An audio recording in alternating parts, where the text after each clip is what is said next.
Good afternoon, Rock Leaders. My name is Jeannie, and I'm here with my colleague Jeremiah today.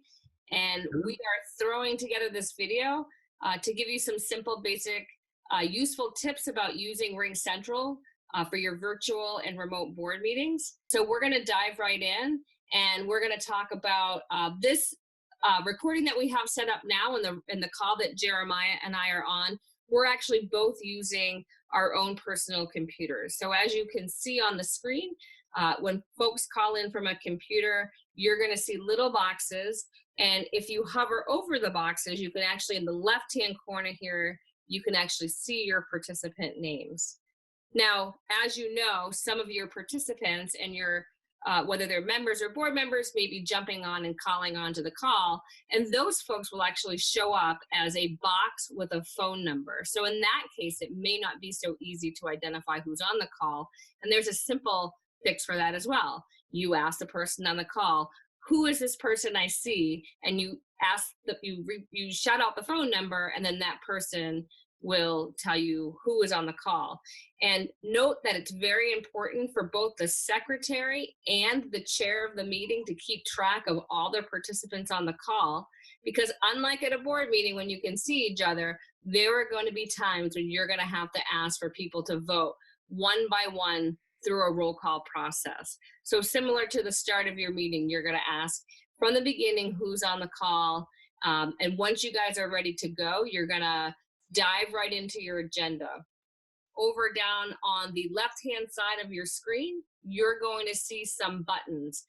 The first button is a very important one. You might see it lighting up as I'm speaking. It's the mute button. So I have the ability to turn myself on. I purposely shut that off right there so you'll see that if I'm talking and I hit that button, nobody is going to hear me. Okay, so if your computer is working properly, you have a mic that's set up, your speaker volume is turned up, everybody should be able to hear you efficiently.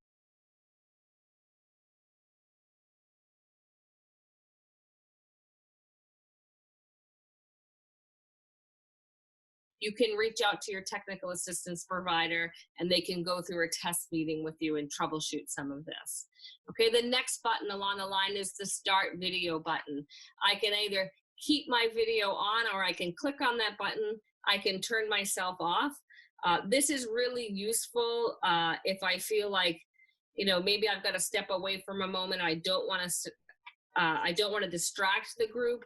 Um, I also like to see people's faces, so turning it on is useful too. Of course, if you're on by phone, you're not going to have that option. Okay, we're going to skip over the invite button. Hopefully, everybody's been invited that should have been, and they're here now. Then the next button is called the Manage Participants button. That is going to open up a screen and actually show me who's on the call. Also, right now, the technical assistance provider who sets up the meeting will have host privileges. I can actually mute Jeremiah if I want to by looking at that. I can unmute him. I can also kick him out of the meeting, which I don't plan to do today. Okay, so the next one again is the screen share button. I'm going to skip over that for just a minute. I'm going to go over to the chat button. The chat button will actually give us a side box, which is going to allow us a space for folks to ask questions during the meeting and maybe make comments that maybe aren't applicable to stop in the meeting and voting. So this might be a little funky in the beginning because you guys aren't used to it. And what's going to happen is as we chat in the chat box, and now on Jeremiah's side, that should actually be showing him on the bottom of the screen, the chat will be lit up and he can open that box and he can respond. So you have a variety of options. You can actually chat to everybody, or I can simply send Jeremiah only a chat. Again, I wouldn't suggest using this part of the call too much for personal interactions because there's going to be a lot going on in the meeting that you're going to have, your chair is going to have a hard time keeping people on task and on point. So if you do have a question that you want the chair to respond to, you can respond.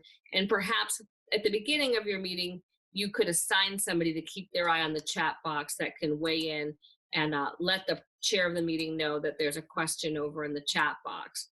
So I can, in the top left-hand corner of the chat box, if I want to get rid of that, I can click on the left arrow. I can close it out. It brings me back to the big screen.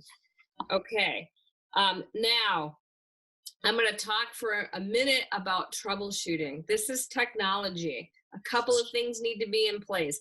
You need to have super efficient Wi-Fi when possible. That's not always possible. But sometimes due to slow internet or weather-related problems with the internet on windy days, you might find that you're online and all of a sudden Jeremiah starts to freeze. Okay, in the middle of the meeting, I'm trying to talk, he's not responding, I think he's listening, or a participant freezes. It's okay. It's going to happen. Allow yourself some space. If Jeremiah gets really stuck or I'm stuck, my choice would be to remove myself from the meeting, and that would happen by, on the bottom right down here, you're going to see a button that says End Meeting. I can click on that, and I can simply leave the meeting and jump back in. And sometimes that's the best way to troubleshoot when you're having a hard time with your connection. And another thing, another troubleshooting tip for you is that if you're finding that people are saying that your voice is crackly or they're not hearing you, try shutting your video off for a little bit. Sometimes the bandwidth it takes to try to run the video might be a little heavy. So for instance, Jeremiah just shut off. It may or may not improve his video. When all else fails, if your computer is giving you a difficult time and you're not able to hear clearly, they can't hear you clearly, or people are constantly freezing, try calling in from your phone. Pick up your different device. There is a call-in function on the invite. Just jump back on the best you can. What I typically do is send another person at the meeting a text to just say, hey, let folks know. And if you don't have that capability, don't sweat it.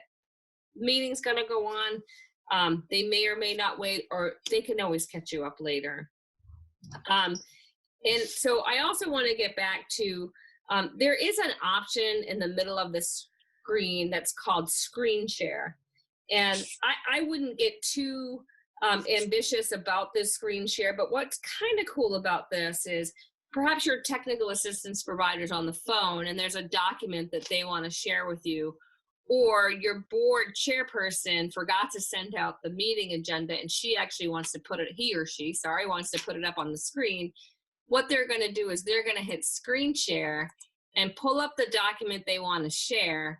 And now from your view, you should be able to see the document that is on the person who is screen sharing with you's computer. So as you can see here, I've pulled up a board of directors agenda.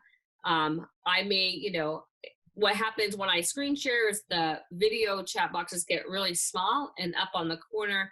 That allows me to still see who's on the call and at the same time go through the document with you, and everybody gets to weigh in. So this is a really good tool. It's I would call it kind of the extended pieces of RingCentral. For now, I would say try to get the phone call down as much as possible. Be prepared. This is a really cool format you could use for many opportunities. Committee meetings can happen this way. You can have quick interactive meetings one-on-one with each other. Your technical assistance provider, as long as they have availability, can help you find platforms that might work for you that are similar to this. You might want to invest in one in your own community. But again, just to review, this is new. This is something that through troubleshooting you'll get really good at, and make sure that you're prepared well for your meeting, that you're jumping on 5 or 10 minutes early.